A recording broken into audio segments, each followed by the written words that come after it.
आज हम बात करेंगे उस फाइटर जेट की जिसने 6 दशकों तक भारतीय आसमान की रक्षा की, दुश्मनों के दिल में डर बिठाया और हर युद्ध में भारत के शौर्य का प्रतीक बना। बात हो रही है MiG-21 की। जी हाँ, 26 सितंबर 2025 यह तारीख भारत रक्षा इतिहास में दर्ज हो गई है। इस दिन भारतीय वायु सेना के सबसे पुराने मगर सबसे चर्चित फाइटर जेट MiG-21 को आधिकारिक तौर पर विदाई दी गई। आज का यह वीडियो केवल एक विमान की रिटायरमेंट कहानी नहीं है, बल्कि एक ऐतिहासिक सफर की गाथा है। MiG-21 न केवल भारत बल्कि पूरे दुनिया में सबसे ज्यादा बनाया गया और इस्तेमाल भी किया गया सुपरसोनिक लड़ाकू विमानों में से एक था। यह द्वितीय विश्व युद्ध के बाद दुनिया में हथियारों की होड़ मच चुकी थी। अमेरिका और सोवियत संघ दोनों ही अपनी ताकत साबित करना चाहते थे। इन्हीं प्रयासों से 1956 में सोवियत यूनियन में MiG-21 का विकास हुआ। यह पहला ऐसा छोटा और हल्का फाइटर जेट था जो आवाज की गति से भी तेज उड़ान भर सकता था। मात्र कुछ ही वर्षों में यह सोवियत सैन्य शक्ति का प्रतीक बन गया और 60 से ज्यादा देशों को यह विमान निर्यात किया गया। इसका MiG-21 नाम कैसे पड़ा? मिग नाम दो महान डिजाइनरों के नाम पर रखा गया था, आर्तेम मिकोयान और मिखाइल गुरेविच। MiG-21 उनका साझा कमाल था, इसलिए इसे मिग कहा गया। अब आते हैं कि इसकी भारत में एंट्री कब हुई।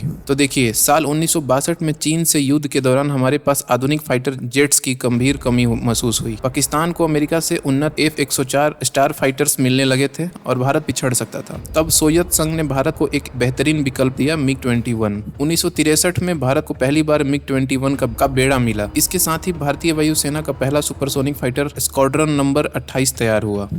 इसी समय वायुसेना के भावी air chief marshal Dilbag Singh ने नेतृत्व किया।